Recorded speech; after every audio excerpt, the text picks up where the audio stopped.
Berita selanjutnya, pemirsa, disahkannya Undang-Undang Nomor 20 Tahun 2023 tentang ASN masih memantik polemik, terutama berkaitan dengan penghapusan tenaga honorer. Namun sampai saat ini, Badan Kepegawaian Daerah OKI belum menerima peraturan lanjutan pelaksanaannya.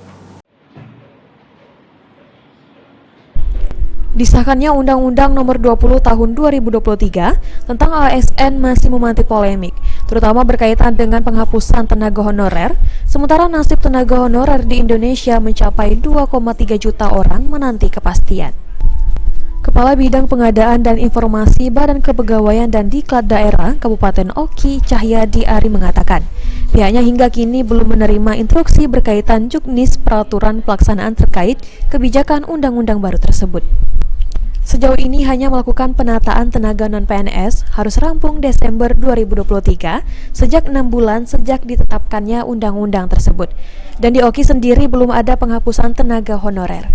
Dengan penghapusan tenaga honorer, tentunya kita sesuai dengan amanat undang-undang terbaru tentang ASN, Undang-Undang Nomor 20 Tahun 2023, memang diamanatkan bahwa Jadi penataan tenaga non-ASN itu terakhir Desember 2024. Seperti itu.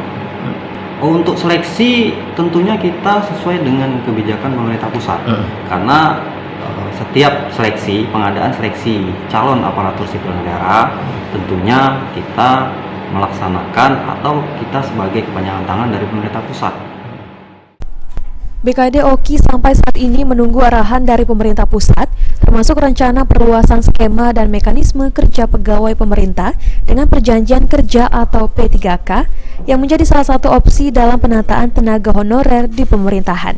Sehingga ada pemerataan sumber daya manusia untuk mengisi formasi ASN di daerah. Untuk saat ini tenaga honorer non-ASN di Kabupaten OKI berjumlah total 6.544 orang. Novan Wijaya, PAL TV.